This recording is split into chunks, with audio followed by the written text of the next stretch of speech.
Bienvenidos al curso de enfermedades raras o huérfanas, diagnóstico, tratamiento y rehabilitación, organizado por el Comité Multidisciplinario de Enfermedades Raras o Huérfanas del Hospital Nacional 2 de Mayo, con apoyo de la Oficina a la Capacitación, Docencia e Investigación del mismo hospital.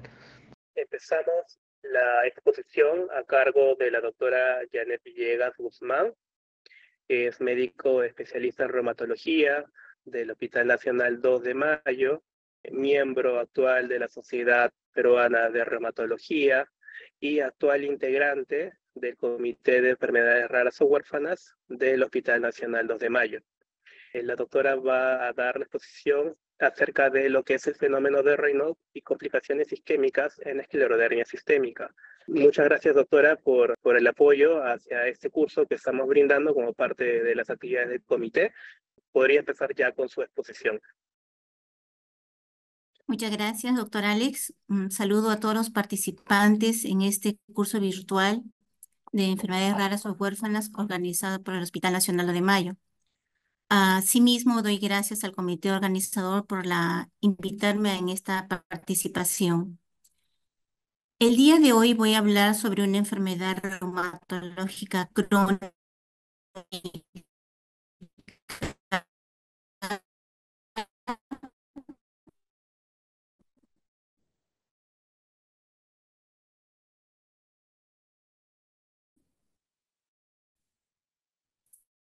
que quizás muchos de ustedes un origen que significa piel dura.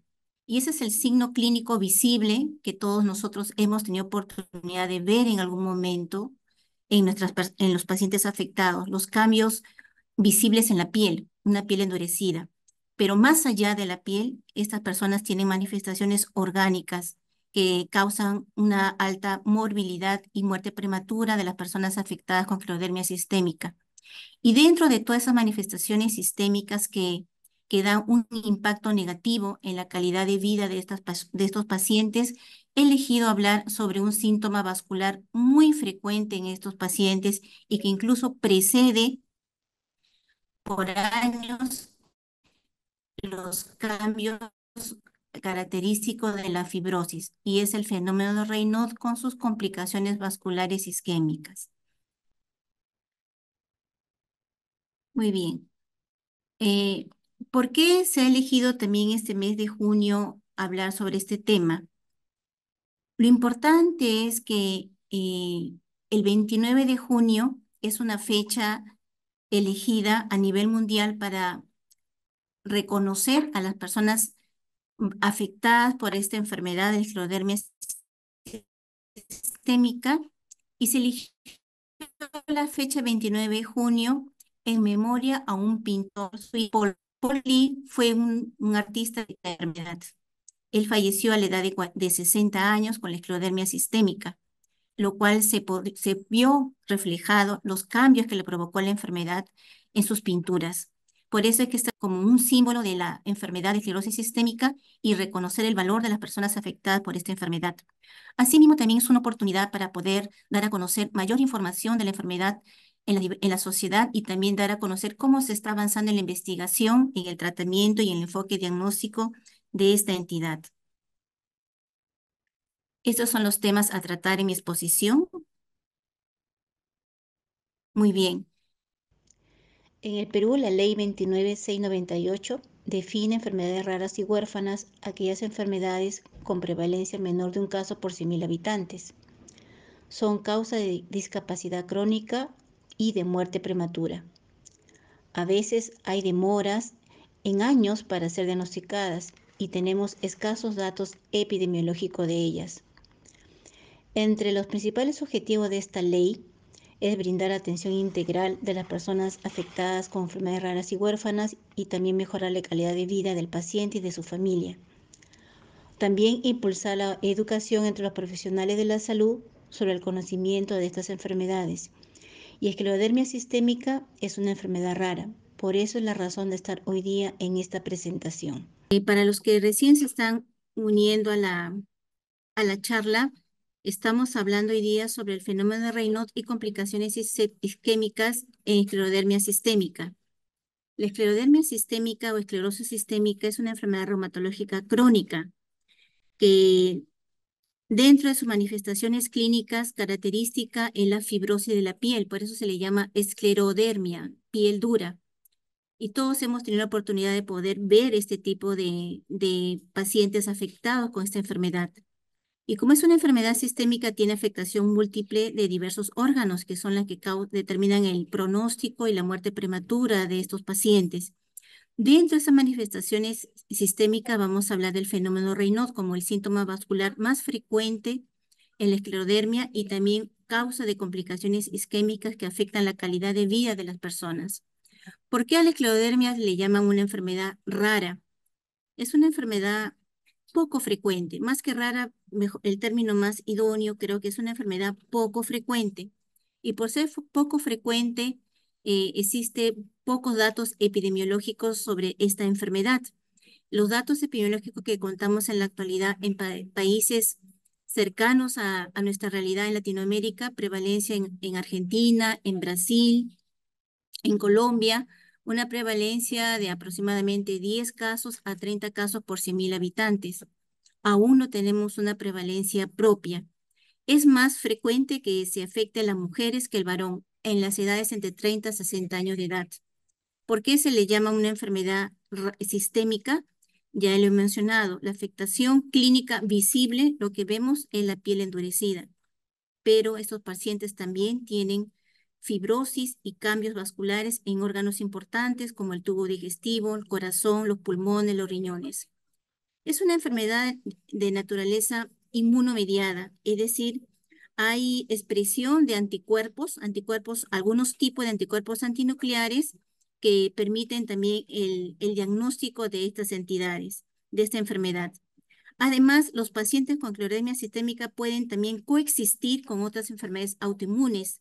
Tenemos pacientes con esclerodermia sistémica con lupus, esclerodermia sistémica con enfermedad de Sjögren, esclerodermia sistémica con artritis reumatoidea o con vasculitis. Es decir, el paciente puede tener también desarrollar otro tipo de enfermedades autoinmunes. Bien.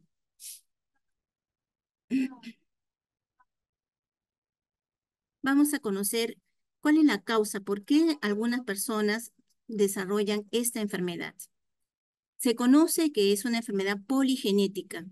Ya se ha identificado genes asociados al antígeno leucocitario HB, la clase 2, genes que se van a expresar cuando son influenciados por factores ambientales como infecciones virales, citomegalovirus, virus Epstein-Barr, sustancias químicas, exposición de esa persona a agentes químicos que van a provocar cambios epigenéticos, también cáncer, y estos genes estos cambios genéticos más los cambios ambientales van a provocar una activación alterada del sistema inmune, principalmente la inmunidad celular, tanto la inmunidad celular adquirida como los linfocitos T, los linfocitos B, así como la inmunidad también celular natural, ¿no? Macrófagos, neutrófilos, células como los pericitos, que son las células protectoras de las células endoteliales. El órgano diana de esta enfermedad son las células endoteliales, las cuales van a tener un proceso de alteración tanto en la estructura de los vasos sanguíneos como en la funcionabilidad de estas células endoteliales, las cuales con el tiempo van a mutar y van a transformarse en células pequeñas, en fibroblastos, y los cuales van a provocar una producción excesiva, esos fibroblastos nuevos que se forman van a provocar una cantidad excesiva de diversos tipos de colágenos, provocando la fibrosis en los órganos afectados. Entonces vemos que es una enfermedad donde intervienen diversas citoquinas profibróticas como factor de crecimiento transformante beta, factor de crecimiento derivado de plaquetas, factor de crecimiento de tejido conectivo. También intervienen las plaquetas con la producción de más factor de crecimiento, lo cual todo esto va a provocar los cambios estructurales y la expresión de la fibrosis. Pero desde el punto de vista de la patogenia, esta enfermedad es una enfermedad prototipo vascular, porque son los vasos sanguíneos los cuales se inicia el daño de esta enfermedad, y la expresión clínica de ese daño vascular es el fenómeno de Raynaud, como vamos a ver. Muy bien. Acá estamos visualizando, estamos viendo imágenes en el lado derecho de ese daño microvascular. Esclerosis sistémica principalmente afecta vasos pequeños, arteriolas, capilares, vénulas.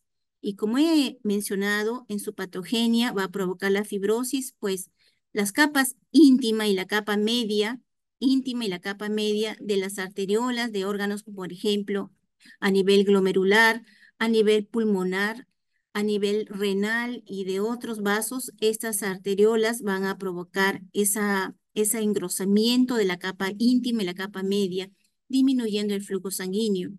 Y además, dentro de este daño, también vamos a tener que en etapas avanzadas de la enfermedad va a haber también pérdida de los vasos sanguíneos. Desde el punto de vista de diagnóstico, nosotros los reumatólogos tenemos algunas herramientas diagnósticas para poder valorar el daño microvascular, como vamos a ver. En dos palabras, la vasculopatía esclerodérmica es una vasculopatía fibrosante, no es inflamatoria, no vamos a encontrar infiltrado inflamatorio en sus paredes de los vasos afectados, ni tampoco trombosis. Es principalmente fibrosis de las capas íntimas, la capa medias de los vasos sanguíneos afectados. Se afecta predominantemente la microvasculatura, pero también puede haber afectación de vasos de arterias de mediano calibre o arterias de gran calibre. Muy bien, vamos a conocer cuáles son las principales formas clínicas y manifestaciones de la esclerodermia sistémica o esclerosis sistémica. Desde el punto de extensión de la fibrosis en la piel, según la extensión de la fibrosis cutánea, tenemos tres subtipos clínicos. Esclerosis sistémica cutáneo limitada, donde en el dibujo podemos ver los colores en mayor intensidad de color rosado, son las zonas donde vamos a encontrar la induración o fibrosis de la piel. De la zona de los codos hacia las manos, en los miembros inferiores de las rodillas hasta los pies. Es ahí donde vamos a encontrar la induración dérmica, también en el rostro. Generalmente alrededor de un 66% de las personas con esclerodermia tienen este tipo de forma clínica, esclerodermia sistémica cutáneo limitada. Y el tipo de anticuerpo antinuclear predominante es el anticuerpo anticentrómero. La otra forma clínica es la esclerodermia sistémica cutáneo difusa. Aproximadamente un 33% de las personas afectadas expresan esta forma clínica. Y como el dibujo lo muestra, la fibrosis de la piel es todo, tanto en la parte proximal como en la parte distal. Y en estas dos formas clínicas, principalmente los órganos afectados son en la forma limitada, el corazón, las arterias pulmonares, en la forma difusa, la enfermedad intersticial pulmonar, el EPIT, también el corazón, los riñones, la crisis renal hipertensiva. Una tercera forma clínica es la esclerodermia sistémica sin fibrosis de la piel, por eso se llama cineesclerosis, que es un menor porcentaje, aproximadamente entre un 8 a 10% de las personas pueden tener esta expresión clínica, donde debemos sospechar cuando el paciente hace fibrosis de órganos internos. Las tres formas clínicas, todos los pacientes van a expresar el fenómeno de Raynaud. Y algo muy importante, colegas, que debemos conocer. El fenómeno de Raynaud, este síntoma vascular, generalmente precede en años a los cambios de la fibrosis. En la esclerodermia sistémica cutáneo limitada, generalmente se ha visto que puede preceder incluso hasta 10 o 12 años antes que empiece la fibrosis de la piel. Es decir, el paciente puede estar 9, 10, varios años presentando solamente el síntoma vascular del fenómeno de Raynaud. En la forma difusa, más bien ese periodo es más breve. Aproximadamente hay una demora entre 3 meses hasta un año promedio en que el paciente empieza el fenómeno Raynaud y al año comienza a tener las manifestaciones de la fibrosis en la piel y en órganos internos. Esto es importante desde el punto de vista clínico porque muchas veces esos pacientes llegan a la consulta del médico general expresando solamente el fenómeno de Raynaud, sin que encontremos ningún cambio clínico evidente al examen. Es importante tenerlo presente para sospechar de esta entidad. Y aquí una imagen donde podemos tener un enfoque global de las principales manifestaciones sistémicas de la esclerodermia. Vamos a encontrar que principalmente el fenómeno de Raynaud está presente en un 90, yo diría en el 100% de los pacientes. Los cambios de la fibrosis y la piel en más del 90% de los pacientes. Manifestaciones isquémicas como las úlceras en los dedos de las manos o dedos de los pies en un 40% a 50%.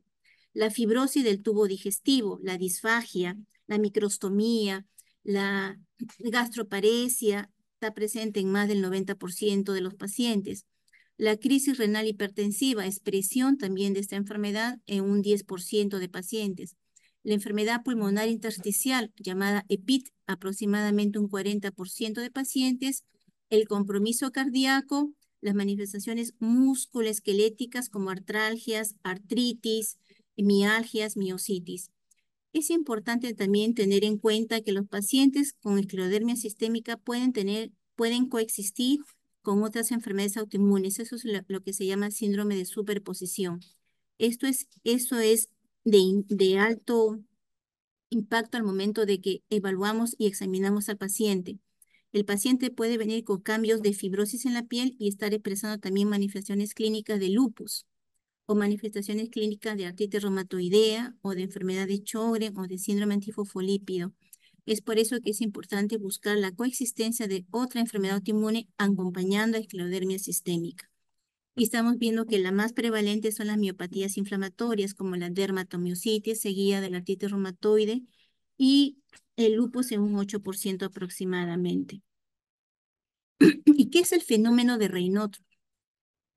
La palabra fenómeno de Raynaud proviene, el término Raynaud es en memoria de Mauricio Raynaud. Mauricio Raynaud fue un médico francés que presentó una tesis describiendo este fenómeno vascular en un grupo de pacientes. Él le llamó asfixia local. De ahí deriva el fenómeno de Raynaud. Estos pacientes van a presentar como síntoma desencadenado por el frío o desencadenado por el estrés, cambios de vasoconstricción en los dedos de las manos o en los dedos de los pies.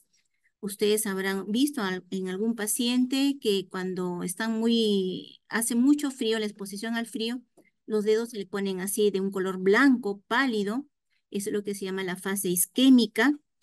Luego, debido a que ya no hay intercambio gaseoso, hay una mayor concentración de CO2, comienza a haber esta coloración de los dedos se ponen de un color violáceo, morado. Eso es una fase hipoxémica que se está dando en los vasos sanguíneos de los dedos. Y luego ya viene la fase de recuperación. Generalmente el 100% de los pacientes van a ustedes visualizar en el fenómeno de Raynaud las dos fases, la fase isquémica de palidez y la fase en que los dedos se ponen morados. ¿Y dónde está el problema? Está en la microcirculatura, en los microcapilares, en los capilares, arteriolas de las yemas de los dedos, del lecho unguial. También el fenómeno de Raynaud se puede expresar en los pies, como estamos viendo en la foto de un paciente, se puede expresar en las orejas, en los labios, en la nariz, en los pezones. Hay dos tipos de fenómeno de Raynaud que hay que diferenciar. Un fenómeno de Raynaud primario y un fenómeno de Raynaud secundario. Generalmente el fenómeno de Raynaud primario es un fenómeno de Raynaud donde no existe una enfermedad de fondo.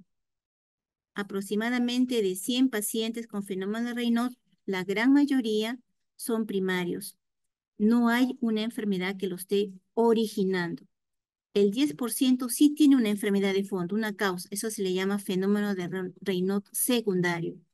Y de ese 10% aproximadamente, un 80 a 90% es originado por una enfermedad autoinmune sistémica, siendo la más prevalente la esclerodermia sistémica. Pero también Raynaud podemos observarlo en el lupus, en la enfermedad de Sjögren, en pacientes con enfermedad mixta del tejido conectivo, en pacientes con síndrome antifosfolípido, que es una enfermedad de trombofilia adquirida desencadenada por anticuerpos. Existen otras causas que también pueden dar un fenómeno de Raynaud secundario. Algunas neoplasias hematológicas como linfoma, leucemia, también provocada por policitemia vera, también lo podemos ver en pacientes con hipotiroidismo, algunas exposiciones a algunos trabajos que provocan vibración y daño vascular, como obreros que trabajan con máquinas vibradoras, el consumo de algunas drogas, como las drogas vasoactivas como la cocaína, el uso de algunos fármacos beta bloqueantes para problemas cardíacos, puede desencadenar el fenómeno Raynaud. Por eso es importante diferenciar cuándo estamos frente a un fenómeno Raynaud primario y cuándo estamos frente a un fenómeno Raynaud secundario. Aquí lo podemos visualizar en esta diapositiva. En el fenómeno de Raynaud primario generalmente afecta a gente joven, menores de 30 años. En la evaluación que se le hace a la persona con el fenómeno Raynaud, no vamos a encontrar historia que nos haga sospechar de alguna enfermedad de fondo. Generalmente no vamos a encontrar signos de isquemia en la piel, por ejemplo, encontrar úlceras en la yema de los dedos o encontrar lesiones isquémicas puntiformes en la yema de los dedos. Si al paciente le hacemos dosaje de anticuerpos antinucleares negativos, ausencia, y si hacemos estudio de los capilares de la uña de los dedos, perdón, los capilares periunguiales van a ser capilares sin alteración. Frente a ello, vamos a hablar que estamos frente a un fenómeno de Raynaud de causa primaria, ¿no? Y esto sería si le hacemos una biopsia a un vaso de un paciente con Raynaud primario, vamos a ver que no hay cambios en la capa íntima ni en la capa media y la luz y el flujo de sangre está de características sanas en el Raynaud primario.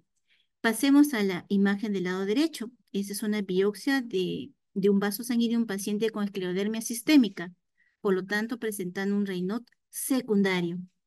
Y podemos ver la gran diferencia. Lo que está pintado de azul significa el engrosamiento por depósito de fibras de colágeno en la capa íntima de este vaso sanguíneo, lo cual está disminuyendo la luz por donde va a fluir la sangre. Estamos hablando entonces de una afectación en el flujo sanguíneo por cambios estructurales en estos vasos. Generalmente el fenómeno Raynaud suele presentarse de manera secundaria en gente ya de mayor edad. Vamos a encontrar, si examinamos al paciente, vamos a encontrar estigmas ya de esclerodermia sistémica. Vamos a encontrar de repente signos clínicos que nos hagan sospechar de lupus, de signos clínicos que nos hagan sospechar de artritis reumatoide, del Sjögren. Vamos a ver al examen físico signos de isquemia en la piel.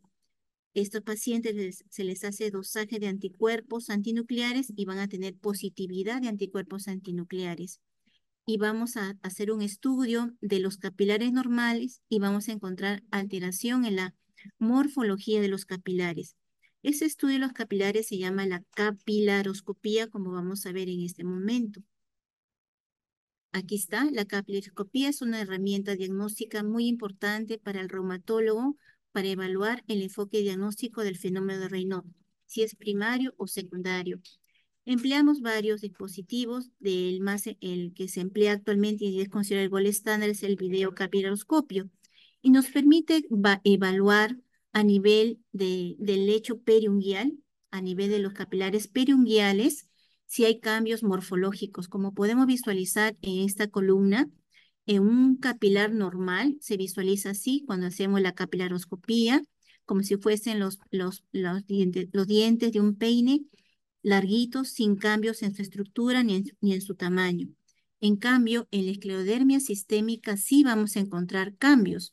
Por ejemplo, estamos visualizando eh, capilares dilatados que son sugerentes de que hay una alteración morfológica, microhemorragias.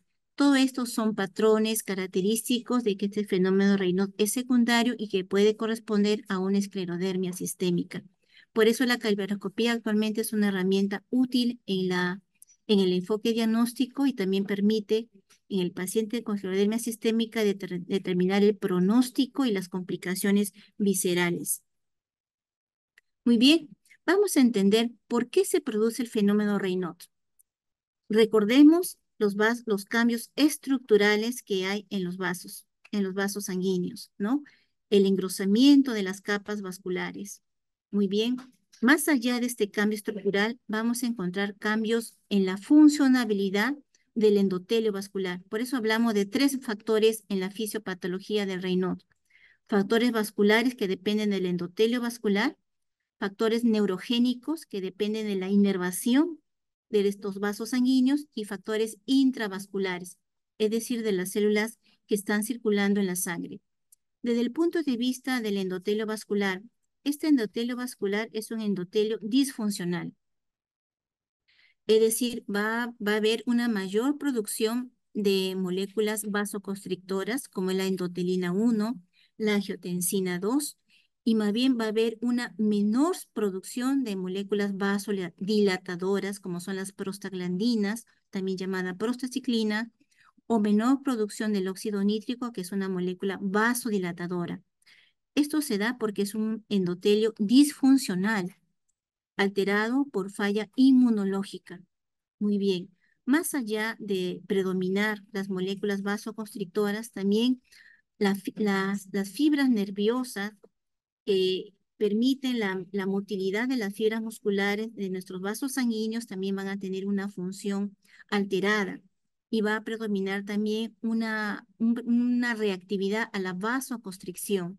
Hay menos producción de neuropéptidos vasodilatadores. Desde el punto de vista intravascular, se ha visto que células sanguíneas como son las plaquetas en los pacientes con fenómeno Raynaud secundario, esclerodermia sistémica, hay una mayor tendencia a la agregación plaquetaria, es decir, a formar un estado de procoagulación. También estas plaquetas producen serotonina, que es una molécula también profibrótica. Predomina también la mayor actividad de moléculas procoagulantes, incrementa la viscosidad sanguínea, hay menor deformidad de los vasos, de los glóbulos rojos. Es decir, la suma de estos factores va a desencadenar y explica por qué nuestros pacientes con esclerosis sistémica presentan este síntoma vascular. ¿Y cuáles son las complicaciones que da el fenómeno de Raynaud en los pacientes? El fenómeno de Raynaud suele ser un síntoma vascular que es muy doloroso.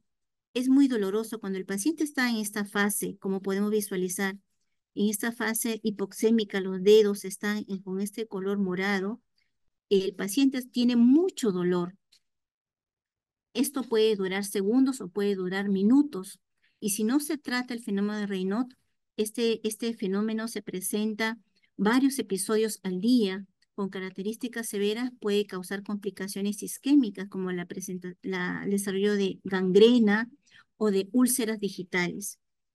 ¿Por qué es importante el fenómeno de Raynaud? Les mencioné que el fenómeno de Raynaud precede en años al inicio de los cambios fibróticos en el paciente con esclerodermia. Es considerado un signo centinela en el diagnóstico muy temprano de esta enfermedad.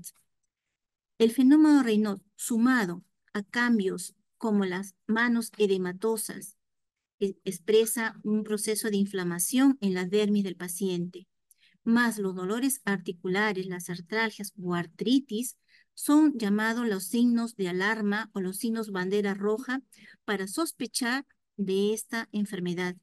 Y ustedes, estimados colegas que están en los niveles de atención primario, deben tener esa búsqueda, preguntar al paciente cuando viene a la consulta por dolores articulares si manifiestan el fenómeno de Raynaud. Cuando tienen frío, cuando están muy estresados, ¿han notado cambios de color en la yema de los dedos? Si la pregunta es afirmativa, insistir. ¿Se ponen blancos los dedos, pálidos? ¿Se ponen morados los dedos? ¿Cuánto tiempo les dura? ¿Se presenta en ambas manos? ¿Es simétrico? ¿Es asimétrico?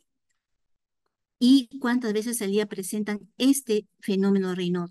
Con esos datos que ustedes obtengan de la anamnesis, es importante este paciente ser inmediatamente referido a un especialista, a un reumatólogo, para evaluar si está iniciando una esclerodermia en una etapa muy temprana. Muy bien, estas son fotos que les comparto de pacientes del servicio. Acá tenemos un paciente varón con la esclerodermia sistémica cutáneo difusa, donde estamos visualizando el síntoma de Raynaud en sus manos. Igualmente, el paciente lo expresa en los pies. Y el paciente no se daba cuenta que presentaba el fenómeno de Raynaud en los pies. Cuando le hago quitar las medias y lo examino, veo que inmediatamente cuando ya el paciente cambia de temperatura, de estar abrigado con sus medias a exponerse ya sin medias, se presenta ese vasoespasmo en sus pies. Acá tenemos también otras imágenes y vamos a hablar de las principales complicaciones isquémicas del fenómeno Raynaud, que son principalmente las úlceras digitales y las lesiones isquémico-necróticas o gangrena. Las úlceras digitales suelen presentarse aproximadamente en un 50% de los pacientes. Son úlceras que pueden ser recurrentes, muy dolorosas y que afectan el uso de la mano, afectando la calidad de vida del paciente.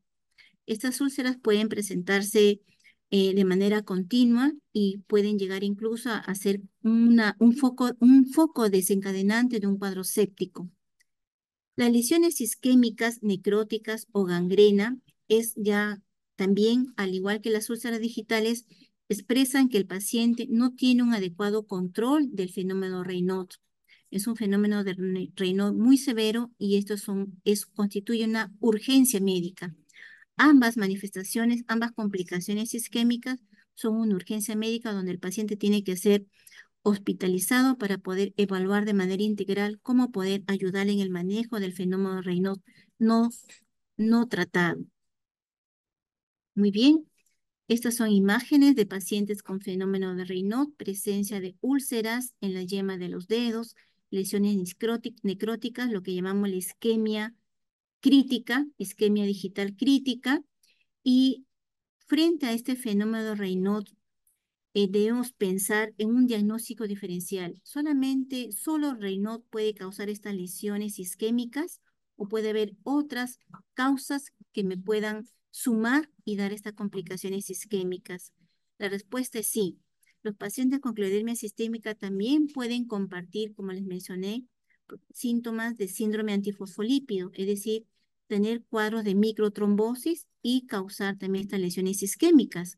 Los pacientes con esclerosis sistémica también pueden desarrollar, aunque no es lo usual, es muy excepcional, pueden desarrollar vasculitis de pequeños vasos, es decir, un daño inflamatorio vascular y provocar también estas lesiones isquémicas. Una enfermedad cardíaca como una endocarditis infecciosa, un tromboembolismo localizado, también puede dar estas manifestaciones isquémicas. Es decir, son las 4 entidades más importantes que debemos sospechar en nuestro diagnóstico diferencial cuando viene un paciente a la consulta con estas lesiones de úlceras digitales o lesiones isquémicas necróticas. Recordemos los cambios estructurales que se están dando en los vasos en los vasos sanguíneos arteriales de nuestros pacientes. Muy bien, acá podemos visualizar, es una paciente que tuvimos hospitalizada hace unos años, que llegó a la emergencia presentando necrosis, observen, necrosis extensa de los pies, de ambos pies. Esta paciente había presentado ya desde el punto de vista clínico un año fenómeno de Raynaud, un año presentaba el fenómeno Raynaud expresado en manos y pies, son fotos de las manos de la paciente, y este fenómeno de Raynaud no tratado ya en la paciente comenzó a visualizarse cuando la vimos en emergencia, algunos signos dérmicos compatibles de esclerosis, ya tenía cambios de fibrosis en las manos, presencia de anticuerpos antinucleares, patrón de cloridemia sistémica cutáneo difusa, y esta paciente pues se le llegó a hacer sus estudios angiotomográficos, como vamos a ver más adelante. Bien, la pregunta es, los pacientes con cloridemia sistémica pueden desarrollar síndrome antifosfolípido o pueden tener la presencia de anticuerpos antifosfolípidos sin que hagan el cuadro de trombosis, y la respuesta es sí. En este artículo, que es una revisión sistémica de varios estudios hechos con respecto a este tema, encontraron que efectivamente los pacientes con clostridiemia sistémica pueden tener prevalencia de anticuerpos antifosfolípidos aproximadamente un 14 y para otros estudios hasta un 50% de los pacientes pueden tener anticuerpos llamados anticardiolipinas, anticoagulante lúpico, antibeta-2 glicoproteínas. Son anticuerpos inmunogloburinas que inducen la trombosis. Y la prevalencia sí pueden tener los pacientes con esclerodermia estos anticuerpos y ser causa de una trombosis digital. Muy bien, Y en esta revisión sistemática se encontró que los tipos de complicaciones asociadas al síndrome antifosfolípido en los pacientes con esclerosis sistémica principalmente desarrollaban infartos digitales, crisis renal, lesiones gangrenosas e hipertensión arterial pulmonar. Por eso debemos sospechar en esta entidad en nuestro diagnóstico diferencial. ¿Los pacientes con esclerodermia sistémica pueden tener vasculitis? La respuesta es también, sí, afirmativa. Efectivamente, no es lo usual, es excepcional. Generalmente, la vasculitis más asociada a los pacientes con esclerosis sistémica es la vasculitis asociada a los anticuerpos ANCA. Son vasculitis de vasos pequeños. Algunos nombres que debemos mencionar: la granulomatosis de Wegener, actualmente llamada granulomatosis con poliangeitis, la poliangeitis microscópica, la granulomatosis eosinofílica o llamada también síndrome de Charles-Strauss. Estas son las vasculitis de vasos pequeños asociadas a anticuerpos ANCA. Ese es un tipo de vasculitis que se asocia más frecuentemente a los pacientes con esclerodermia sistémica. Y la manifestación clínica que acompaña generalmente cuando está presente la vasculitis ANCA es principalmente el compromiso renal, una glomerulonefritis. Es excepcional que los pacientes que tengan vasculitis ANCA hagan una isquemia digital. Por lo tanto, debemos sospecharlo, sí, pero el compromiso de la vasculitis cuando coexiste con la esclerodermia sistémica, y si es una vasculitis ANCA principalmente, debemos sospechar un compromiso renal, una glomerulonefritis pauciinmune, o sospechar en un compromiso pulmonar, principalmente una hemorragia alveolar pulmonar. Hacer una biopsia del vaso es una gran ayuda diagnóstica porque vamos a encontrar cambios de vasculitis, y la vasculopatía esclerodérmica, como mencioné, es principalmente una vasculopatía fibrosante, no es de características inflamatorias. Muy bien, hay un reporte último que han estudiado los cambios angiográficos de la vasculopatía esclerodérmica en pacientes con esclerosis sistémica y miopatías inflamatorias. Y lo que principalmente se ha encontrado es estrechamiento de los vasos arteriales, un estrechamiento difuso, homogéneo de los vasos arteriales. Hay disminución de la luz arterial y también se ha encontrado enfermedad macrovascular, es decir, daño en las arterias de mediano calibre. Por ejemplo, las arterias tibiales, las arterias radiales, las arterias ulnares, las arterias cubitales, las arterias pedias, una arteria mesentérica, y también puede afectar vasos sanguíneos de mayor calibre. Aquí, recordando el caso que les mencioné de la paciente que llegó con gangrena en los pies, se le hizo una angiotomografía y podemos visualizar el compromiso bilateral de macrovascular, estrechamiento de la luz de las arterias tibiales anteriores y posteriores, y prácticamente ya no había circulación en las arterias pedias, ¿no? Esta paciente pasó bueno, tuvo que ser amputada sus miembros inferiores porque ya no hubo la posibilidad de poder rescatar estos pies, poder mejorarlos. Y los cambios histológicos que se encontró en la biopsia de los vasos sanguíneos de las piernas amputadas, en esta paciente encontramos cambios de la hipertrofia, de la vasculopatía esclerodérmica, y también se encontró, miren, en este caso, se encontró también vasculitis de vasos medianos y signos de trombosis. Es decir, esta paciente tenía coexistiendo vasculitis y trombosis en sus vasos afectados. Muy bien, entonces, recordando, las principales complicaciones son las infecciones de tejidos blandos, principalmente la gangrena, osteomelitis, artritis séptica, el CHOP séptico. Puede ocurrir la autoamputación digital, la amputación digital, que ya desde un punto de vista de tratamiento quirúrgico, cuando ya no se puede salvar el órgano, el pie o la mano afectada, y es causa de discapacidad, ¿no? Lo cual afecta la calidad de vida de los pacientes cuando tienen estas complicaciones severas. Vamos a ver el caso clínico de una paciente del servicio, una paciente de 27 años que llegó a emergencia en febrero de 2020. Ella había empezado a tener el fenómeno Raynaud a los 7 años de edad. A los 7 años, siendo una niña, comenzó a tener el fenómeno de Raynaud. Y a los 17 años de edad, es decir, ya siendo un adolescente, se le hace el diagnóstico de esclerosis sistémica cutáneo difusa. En esa fecha, a la paciente le indican como tratamiento vasodilatador el amlodipino y la paciente llega a la emergencia cuando contaba con 27 años de edad, llega 10 años después, presentando lesiones de necrosis en los dedos de los pies. Presentaba el fenómeno de Raynaud, más de 5 ataques semanales del fenómeno de Raynaud sin tratamiento. Estas son las imágenes de la paciente que estamos conversando. Las manos de la paciente, pueden ver ustedes la retracción de los dedos de la mano por el componente fibrótico de la piel. Y en la imagen inferior ya la paciente también tenía compromiso de EPIT, una fibrosis pulmonar en un grado leve, patrón New. Y esto fue lo que observamos en la emergencia, ¿no? La necrosis digital de los dedos de los pies, afectado principalmente a los 3 primeros dedos del pie derecho en este caso.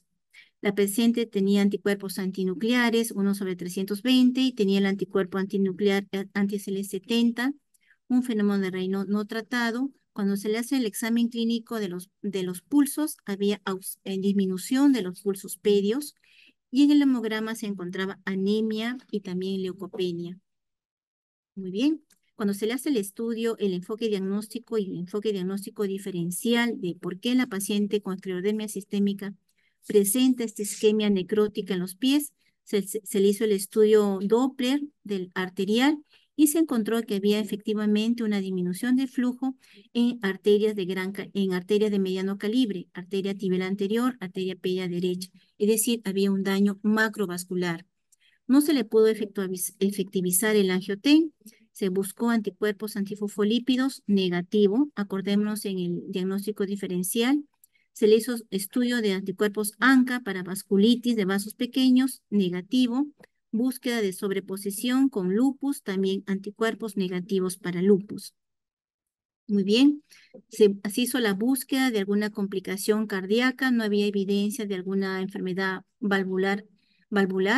En el hemograma la paciente presentaba una anemia de tipo ferropénica, la B cirugía vascular y se la define como una gangrena seca que afectaba a los 4 primeros dedos del pie derecho. No había evidencia de alguna infección en ese momento. Dermatología, le hizo una biopsia de piel, ausencia de vasculitis de vasos pequeños. Sí presentaba la paciente también manifestaciones digestivas como disfagia, reflujo gastroesofágico. Y desde el punto de vista de imágenes, hemos visto la paciente ya tenía un grado leve de fibrosis pulmonar, un EPID patrón New.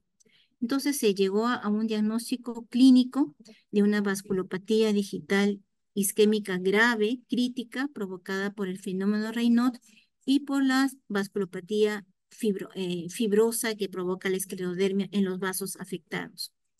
Muy bien, esta paciente inició tratamiento, se le dio un tratamiento vasodilatador con la finalidad de poder salvar a los dedos de los pies. Ese es uno de los objetivos del tratamiento, reducir la isquemia digital, dando fármacos vasodilatadores, reducir la agregación plaquetaria para permitir una mejor perfusión sanguínea. Y efectivamente la paciente se le administró 2 vasodilatadores, nifedipino, 60 miligramos diarios, sildenafilo, 100 miligramos al día, el antiagregante plaquetario aspirina, que también se le dio por un tiempo corto anticoagulación con enoxaparina. Se le agregó otro antiagregante plaquetario, la pentoxifilina.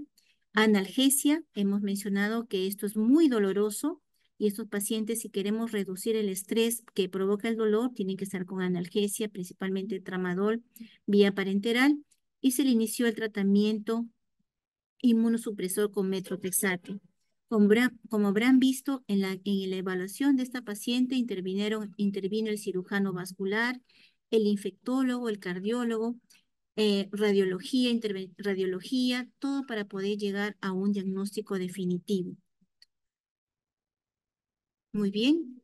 En cuanto al tratamiento no farmacológico del fenómeno de Raynaud, existe la evidencia, y esto está publicado, existe evidencia que dentro del tratamiento no farmacológico, educar al paciente en medida de protegerse del frío tiene un buen una buena eficacia, una buena evidencia en poder prevenir los episodios de fenómeno de Raynaud.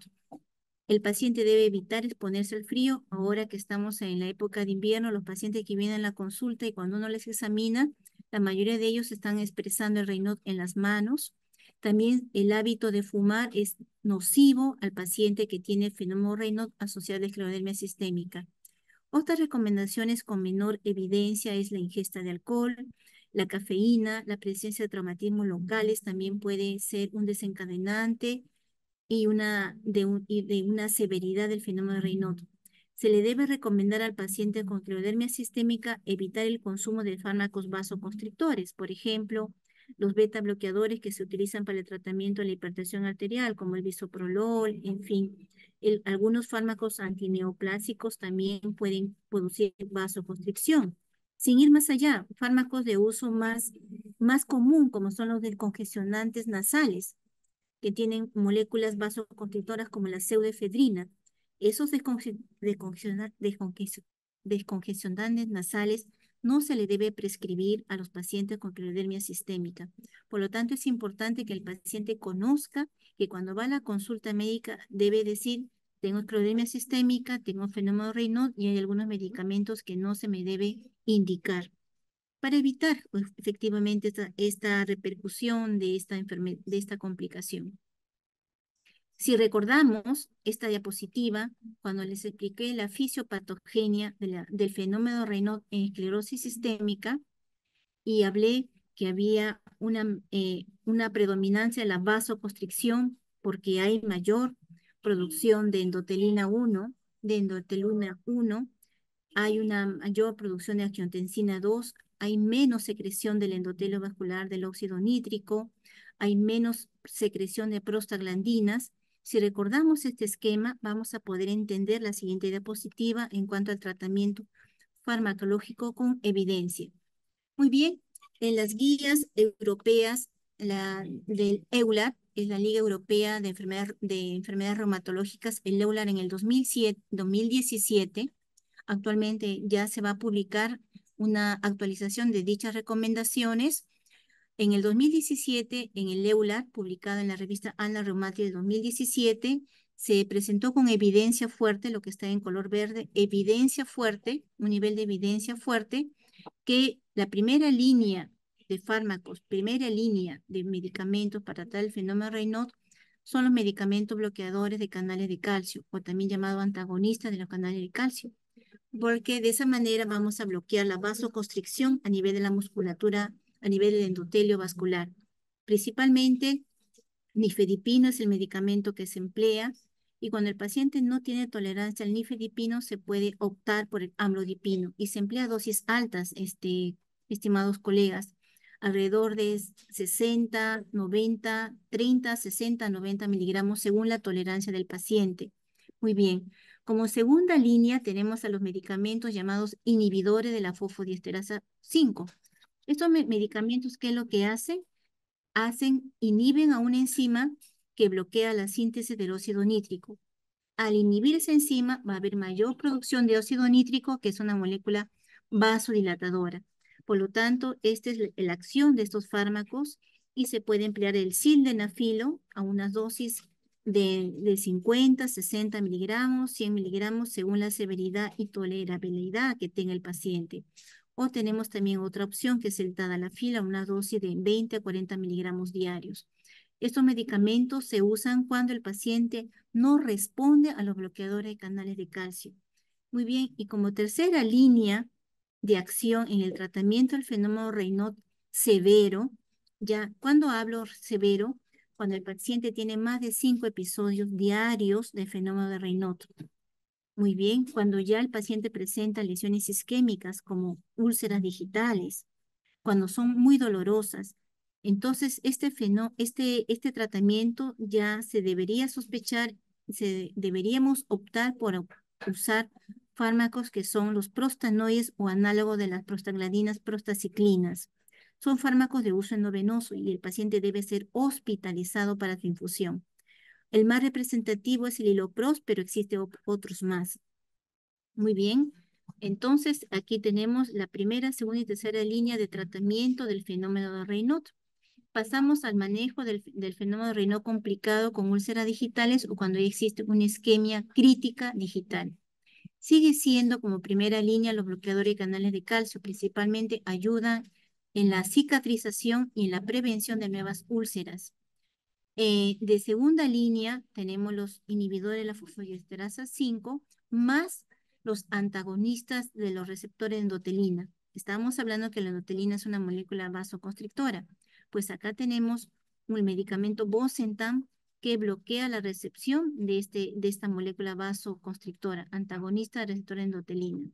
Bosentan es un fármaco considerado en la segunda línea de tratamiento de las úlceras digitales, principalmente previene la formación de nuevas úlceras. Y cuando ambos esquemas no logran su resolución de las úlceras digitales, debemos usar los análogos de prostaciclinas vía endovenosa. Para las isquemias críticas, principalmente la recomendación con evidencia fuerte es emplear los análogos de prostaciclinas. En nuestro medio no contamos con estos fármacos. Por lo tanto, desde el punto de vista práctico, nosotros hospitalizamos al paciente y la administración es una terapia combinada de bloqueadores de canales de calcio con inhibidores de fosfodiesterasa. Así como le dimos a la paciente nifedipino más sildenafilo. Esa es la combinación que se suele administrar cuando tenemos un Raynaud con estas complicaciones severas.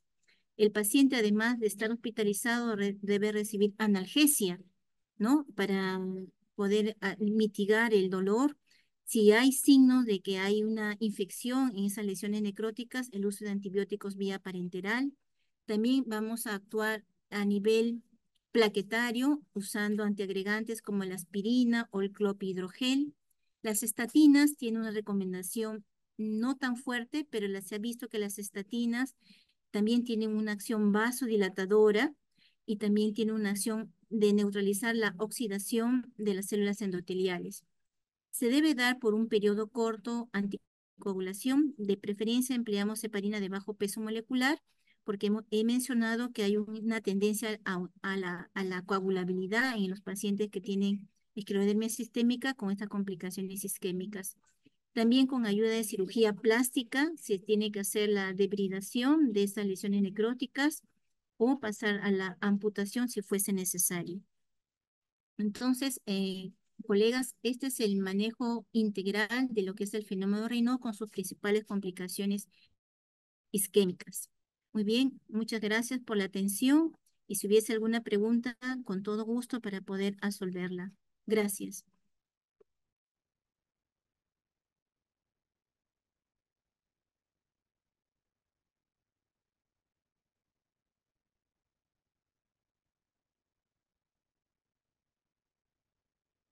Creo que no hay preguntas.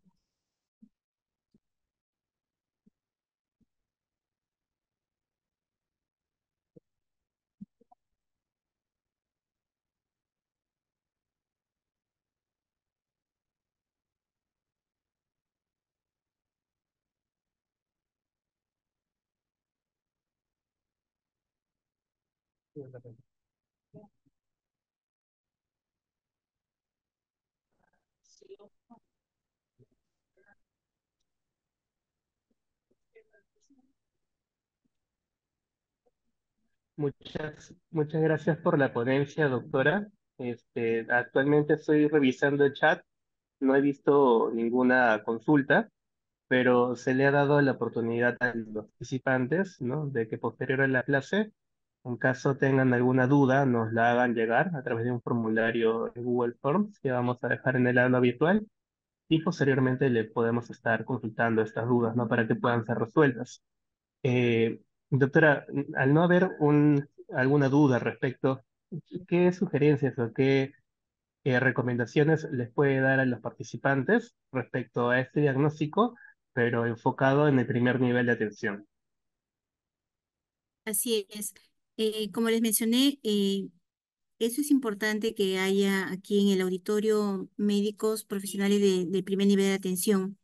El fenómeno de Raynaud es un síntoma vascular, es un signo clínico que se expresa en las manos y en los pies, y estos pacientes pueden llegar a esos a los centros de primer nivel.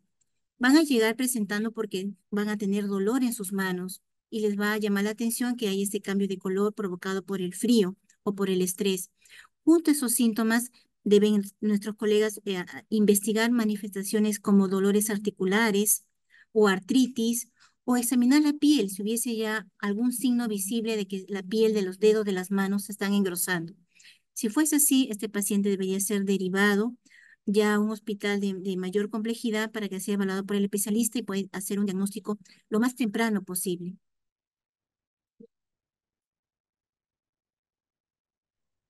Gracias, doctora. Muy amable por su explicación.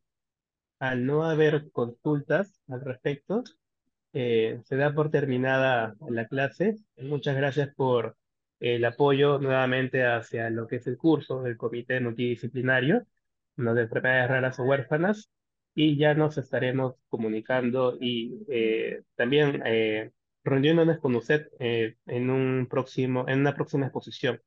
Mencionarle a los doctores y a todo el personal de salud integrante de este curso de que el día 3 de julio se va a subir al aula virtual eh, una pequeña clase de lo que es terapia física y rehabilitación en este diagnóstico, justamente en esclerosis sistémica, para que puedan verlo y puedan también tener una visión acerca de lo que se hace en medicina física y rehabilitación frente a este diagnóstico.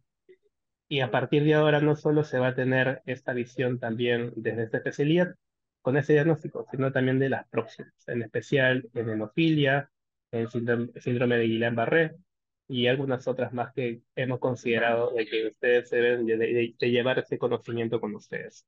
Ya, bueno, entonces eso sería todo. Muy buenas tardes con todos. Hasta otra oportunidad.